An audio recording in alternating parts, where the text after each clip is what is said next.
पॉडिस्तान में आपका स्वागत है। यहाँ हम ताज़ा तरीन, कभी कभी थोड़े उलझे हुए मामलों को लेते हैं और उन्हें आसान बनाते हैं। मैं हूँ शशि। और मैं किरण। तो आज हम बात करने वाले हैं हाल में जो वोट चोरी के आरोप लगे हैं उन पर। हाँ, लोकसभा में विपक्ष के नेता हैं राहुल गांधी। उन्होंने कुछ गंभीर सवाल उठाए हैं चुनाव प्रक्रिया और चुनाव आयोग पर। बिल्कुल। तो सवाल ये उठता है कि भाई इन आरोपों के पीछे आखिर है क्या? सही बात है। क्या ये बस राजनीतिक बयानबाजी है या फिर हमारी चुनावी प्रक्रिया पर कोई वाकई गहरा सवाल है? हाँ, इसी को समझने की कोशिश करते हैं आज। तो शुरू करते हैं राहुल गांधी के दावों से। ठीक है। उन्होंने कहा है कि कम से कम 48 लोकसभा सीटें हैं। 48 सीटें? हाँ, जहां नतीजों में गड़बड़ी हुई है। वो इसे वोट चोरी कह रहे हैं। अच्छा। इसमें बेंगलुरु सेंट्रल सीट का भी जिक्र है। और कांग्रेस सूत्रों का कहना है कि ये वो सीटें हैं जहां पार्टी बहुत कम अंतर से हारी। हाँ, और कथित तौर पर पैटर्न एक जैसा दिखा जैसा बैंगलोर सेंट्रल में था। कह रहे हैं कि धीरे धीरे इन सीटों की लिस्ट जारी करेंगे। और ये सब बातें कब शुरू हुई? 2024 के लोकसभा चुनाव नतीजों के ठीक बाद। बिल्कुल। वो चुनाव जहां भाजपा 2019 की 303 से घटकर 240 पर आ गई और कांग्रेस की सीटें बढ़ी 52 से 99 हो गईं।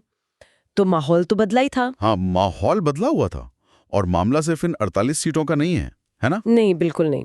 गांधी ने तो चुनाव आयोग और सत्ताधारी भाजपा के बीच मिलीभगत का भी आरोप लगाया है। मिलीभगत मतलब फिक्स्ड मैच जैसा कुछ? हाँ, यही शब्द इस्तेमाल किया, खासकर महाराष्ट्र चुनावों के संदर्भ में। और फिर 7 अगस्त को उन्होंने बैंगलोर सेंट्रल का जिक्र किया। अच्छा, वो महादेवपुरा विधानसभा क्षेत्र वाला? जी हाँ। वहां के कुछ आंकड़ों का हवाला देते हुए सीधे सीधे कहा कि चुनाव आयोग भाजपा का पक्ष ले रहा है। बाप रे। तो इन आरोपों के बाद विपक्ष ने क्या किया? कुछ एक्शन लिया? हाँ, बिल्कुल, एक्शन तो हुआ। इंडिया गठबंधन के कई सांसद राहुल गांधी के नेतृत्व में संसद भवन से निकले। कहाँ के लिए?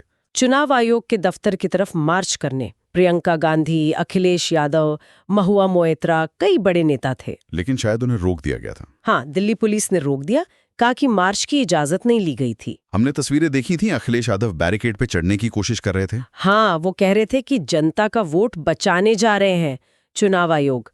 कई सांसदों को हिरासत में भी लिया गया। तो मतलब विपक्ष इन आरोपों को काफी गंभीरता से ले रहा है।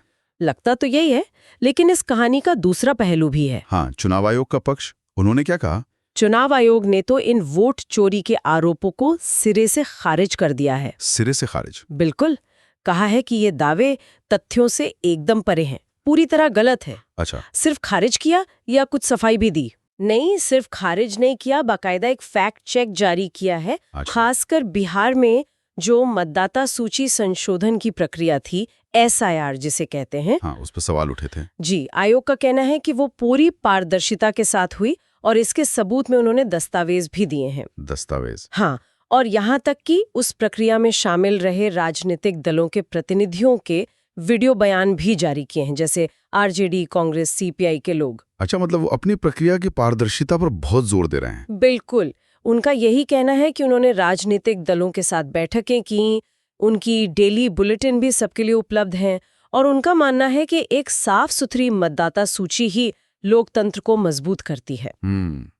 और आयोग ने राहुल गांधी से कुछ हलफनामा वगैरह भी मांगा था ना? हाँ, कहा था कि आप हलफनामा दाखिल करके बताइए कि आपके आरोपों का आधार क्या है। तो उन्होंने दिया हलफनामा? नहीं, राहुल गांधी ने मना कर दिया। कहा कि वो संविधान की शपथ ले चुके हैं, अलग से हलफनामे की जरूरत नहीं। अच्छा, तो अब स्थिति क्या है? एक तरफ विपक्ष है। हाँ, जो 48 सीटों पर अनियमितता और चुनाव आयोग पर मिलीभगत के गंभीर आरोप लगा रहा है, प्रदर्शन कर रहा है। और दूसरी तरफ चुनाव आयोग, जो इन सारे दावों को गलत बता रहा है और अपनी प्रक्रिया के पारदर्शी होने के सबूत दे रहा है। बिल्कुल। तो संक्षेप में यही है पूरा विवाद। आरोप प्रत्यारोप का दौर चल रहा है। सही कहा। लेकिन इस सब राजनीतिक गहमा-गहमी से अगर थोड़ा हटके सोचें तो ये पूरा मामला एक बड़ा सवाल खड़ा करता है। क्या सवाल? कि हमारी राजनीतिक पार्टियों और हमारे चुनावी संस्थाओं के बीच भरोसे का जो रिश्ता है, हाँ। उस पर इसका क्या असर पड़ रहा है? ये सोचने वाली बात है। और भविष्य के चुनावों पर इसका क्या असर हो सकता है? ये वाकई एक अहम सवाल है जिस पर विचार करना चाहिए। बिल्कुल सही।